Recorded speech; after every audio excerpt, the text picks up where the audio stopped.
Hi, this is Melanie. I'm 30 years old and I work as an editor in New York City.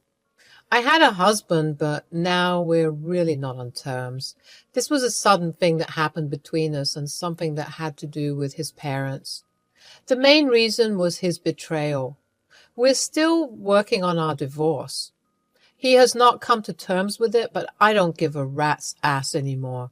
He was working as a bartender in a renowned restaurant.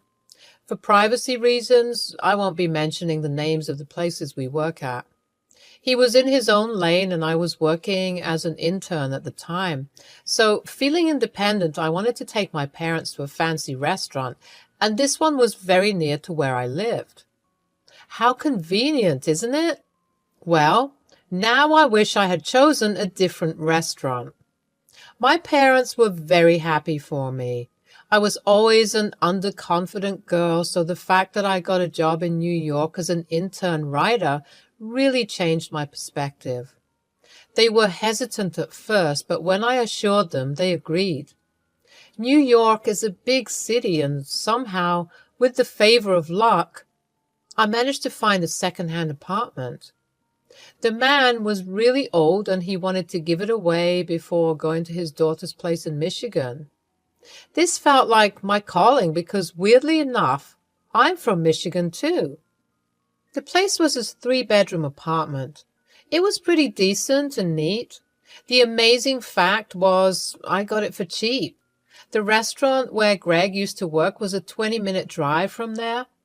When we reached, there was a party going on, some rich person's birthday.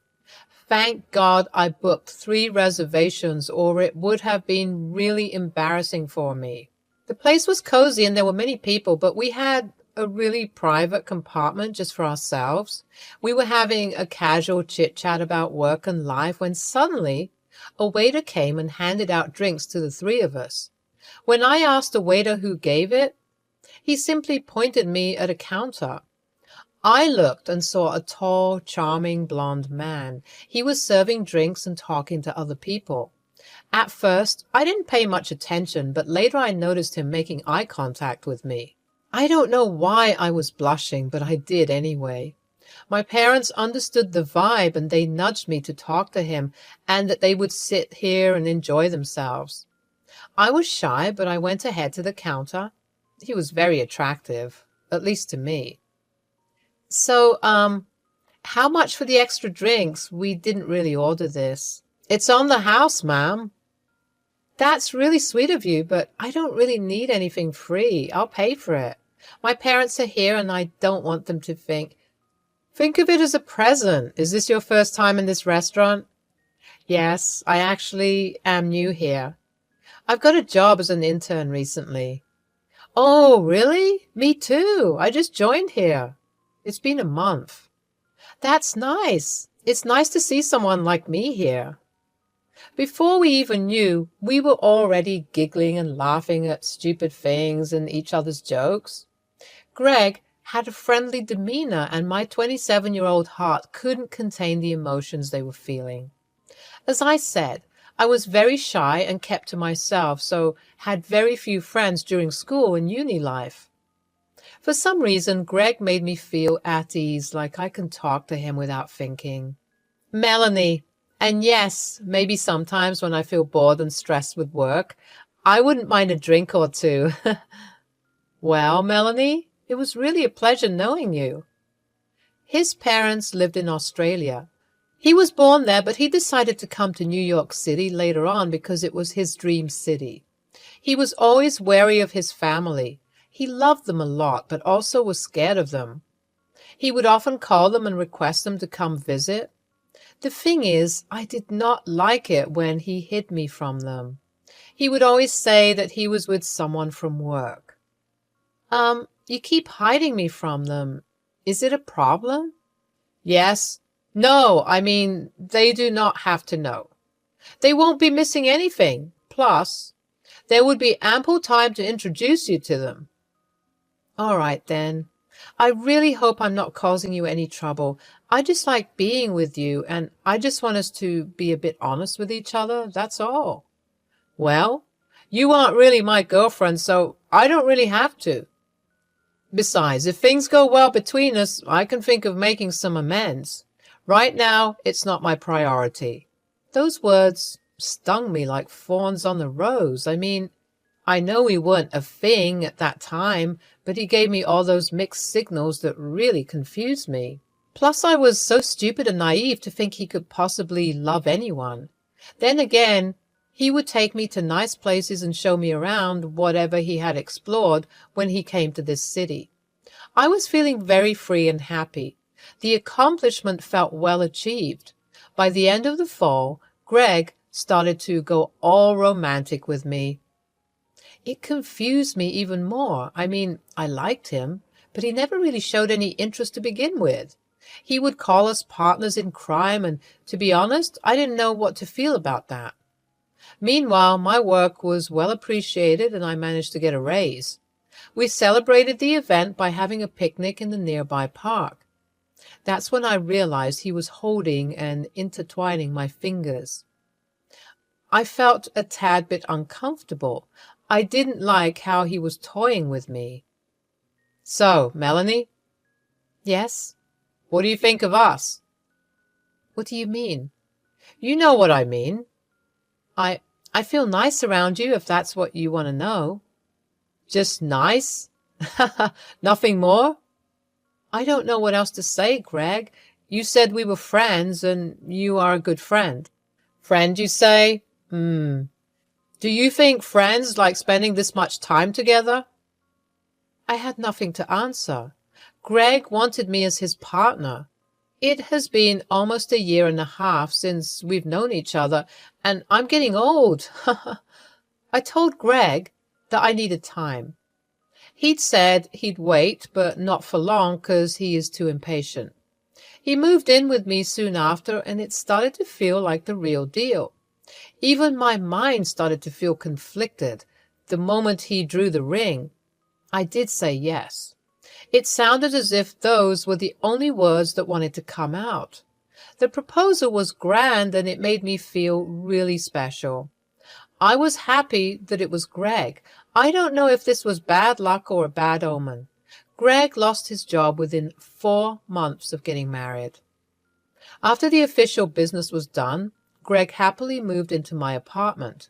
We took our time fixing the space so that we can make room for everything. My parents were happy, but also skeptical. I mean, why wouldn't they be? Greg was the kind of husband who would really love me, but not seem to acknowledge me in front of other people. There were times when we went to parties and he would let me go to hang out with his friends. He would not really introduce me until I made the move. He still wouldn't tell his parents. "So, babe, shouldn't we let your family know once?" Yes, in time. Not now. Why are you always in a hurry?" "Again? Why not? Jesus, Greg, this is too much. Don't you think? What is wrong with us?" "Look, I have a lot of explanations to give, and I need time.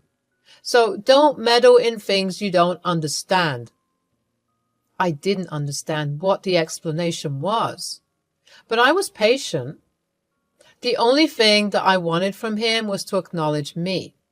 He would go meet his boys every now and then, sometimes without informing me. I would receive his phone calls after he had reached there. This would continue for a while, when he suddenly lost his job.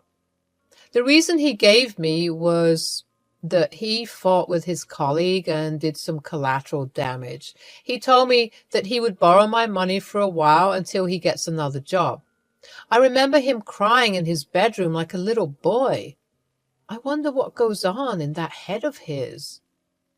"Well, don't worry about the money. Just let me at least know what's going on." "It's an emergency, and I promise I will make it up to you once I get the job, okay?" I tried to keep our house together, made some renovations and changes. My parents were also sending me money sometimes so that I could handle the household a bit more efficiently. I was happy to feel independent, but you see, sometimes money can get spent very quickly.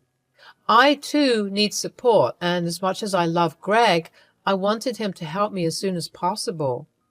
One day, his words fell on me like explosives. Honey, I have something to tell you. My parents, what about it? They will come to visit you. I mean us. Huh? Okay. Did they say when? In 2 days. I've arranged everything. I just need you to do a small favor. Okay. Can you please tell my parents that I bought this apartment and all the other things? They are unaware of the fact that I don't have a job, and it would be kind of embarrassing if they, you know. I know it sounds weird, but my parents are really judgmental and scary if they get to know I lost my job. Babe, please understand this. Okay, fine. It is temporary. You know how bad I am at lying. They won't know. Don't worry. I just try at least, please. Whatever you need. I didn't like the offer he made, but I had nothing else to do. I thought maybe it was temporary, so I let it slide this one time. Greg was suddenly very loving and caring towards me. He would make me breakfast and sometimes even dinner. It's not like I wasn't enjoying it, but I couldn't help but think that it felt rather odd. I wanted to take a few days off so that I can spend some time with his family. My boss was kind enough to give me 3 days and also promised to not cut any money. I was, after all, a hard-working woman. They will be here any minute. Is everything ready? How do I look? You look fine. Just stop fidgeting. You are making me nervous. Yeah, okay, I'm fine. The cab reached in front of the apartment gate around the afternoon. I was very nervous, but I knew that I had to be my very best self in front of them. They came upstairs looking very stern and serious. I had never met someone who would look as intimidating as his parents. They were tall and blonde just like him, but their faces had a disgusted expression. Once they entered the room, they were rather pleased. They scanned every nook and cranny of the place as if they were judging the household that I so dearly built. But then again, my credit wasn't there. No bad. Pretty nice. Love the little decor. Your choice? Yes, mostly, and a little bit of help from Melanie. Oh, yes, the wife. What is it that you do, dear? I work in editorial content. Oh, a writer, basically. Yes, well, not like an author or something, but yes. Why don't you sit and relax? I will get you all something to eat. Isn't that Melanie's job, dear? She must be making you work really hard. Oh, no. I love to help around. Melanie, dear, why don't you get to know each other? I would go and get something to eat. Sure. I sat there silently while they kept looking around. I was feeling hella nervous. I didn't know what to say or do, and just kept staring at their annoyed expressions. They didn't like me. That was clear to me. So, my son's working in a corporate office? He must be really tired. Do you do everything for him, like tending and all? Yes, I do. He's earning quite well, seeing the interior condition. Are you able to support him? Yes. Greg tells me that you have not been able to give him time. Really? So, what have you contributed so far, other than taking in all his expenses? Excuse me? We were interrupted by a coffee break from Greg. I noticed the cup he presented me was bad and almost broken, whereas he served the 2 of my best cups to his parents. He gave me no snacks, but gave them a plate full of Cheez-Its. So, how's everything? Why did you both get married exactly? Well, don't you think you were a bit fast? No, I just wanted to marry her 'cause I like her. Right. Well, was the journey comfortable? Nobody responded. I started to grow very uncomfortable. I eyed Greg. He eyed back. We both got up and went into our room. What the hell was that? What was what? That attitude. Why are they being like this? I don't know. Did you say anything? Say? I just freaking kept answering their interrogations, and you saw how when I asked something, they didn't respond. Well, maybe they're just jet-lagged. They'll be fine. Let's take them out today. Can I borrow your card? This is wrong, Greg. They think I don't do anything for you. This is terribly insulting. Honey, I know. Just a few more days, babe. They'll be gone. Fine. The evening was horrible. Greg went ahead and gave his parents a treat from my card. I didn't feel welcome, so I loitered around the shops and stuff. I was feeling lost. I didn't know if things were going well at all. I was thinking about the times when I made important decisions.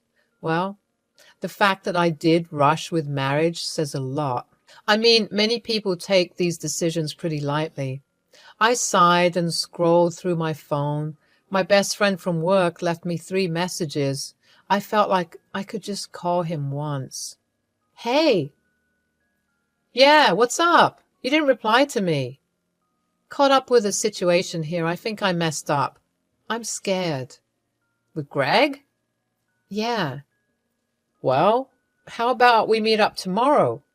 Oh, wait, you took 2 days off. Anyways, I can't. Greg's parents are here.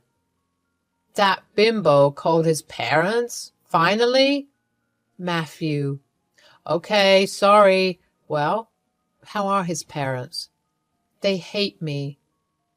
The conversation would have gone on for a long time when suddenly I heard footsteps from behind. I immediately cut the call. It was Mary.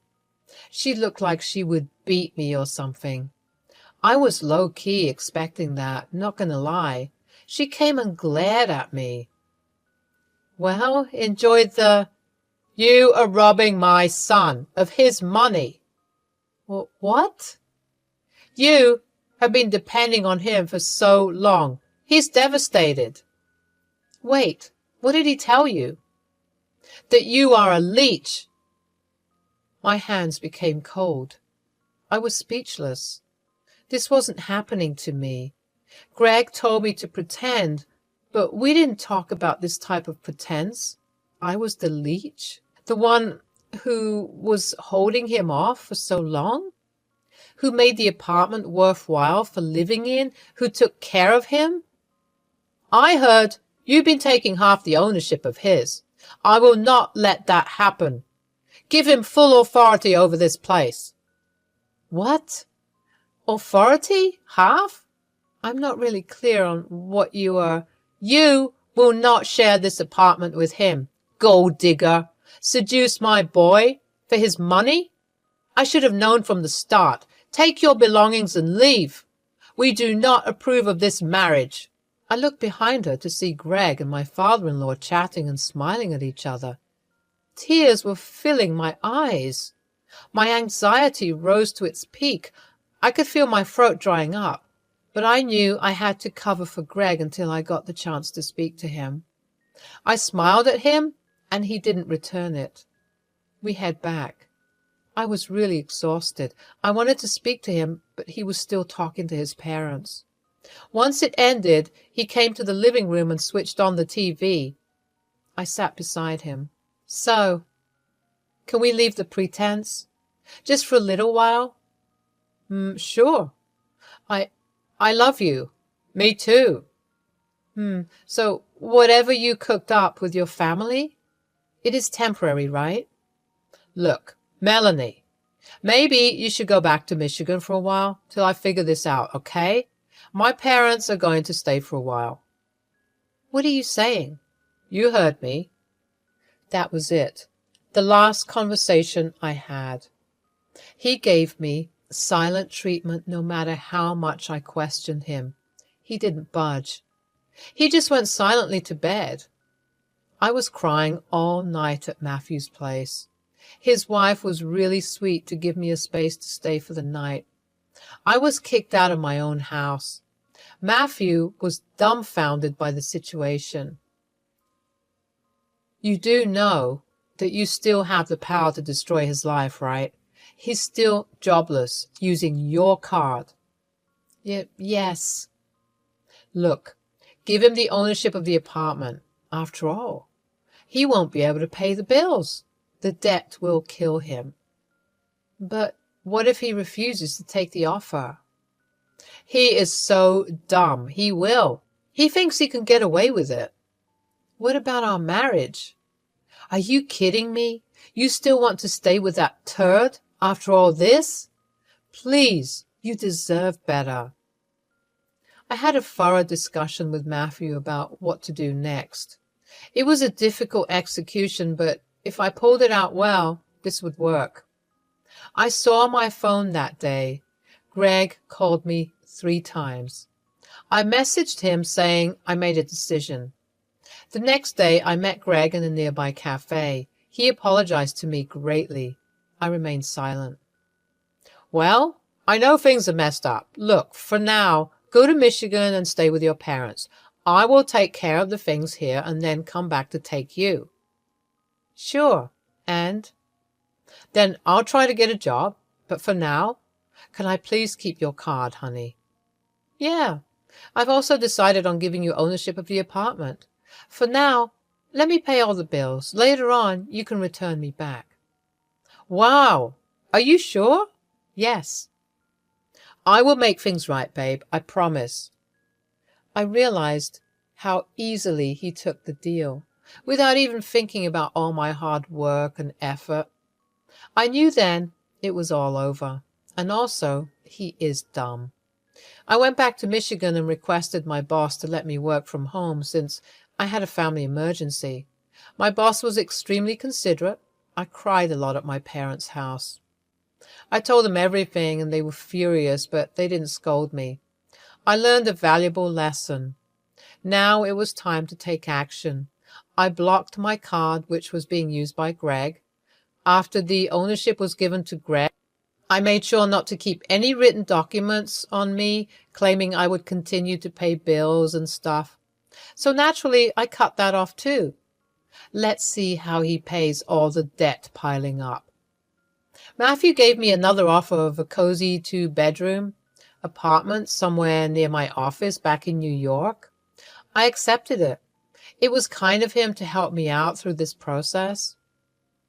I went to court along with my family and worked on the divorce papers that would be sent to him soon. I made sure he was cut off from all supplies on my part financially and emotionally.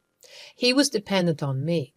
He thought he would lie and keep me away from everyone and would also use me for his own benefit.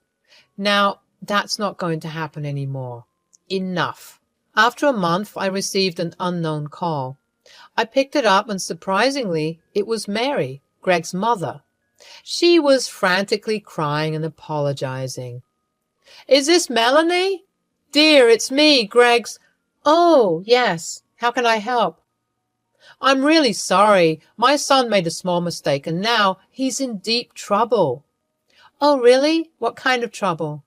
His card was declined and he's received a warning letter for not being able to pay water and electricity bills. But he has a job. He can do it. No, dear. Look, I understand. We made a mess. He didn't mean it. Please, give us a bit of money, just enough for us to get plane tickets. Oh, really? Now? Sorry, no. I'm going to send something else, though, later on. What? Divorce papers. I hung up. It was hilarious how Greg didn't even have money to pay for his parents' flight tickets to get back. Of course, he couldn't.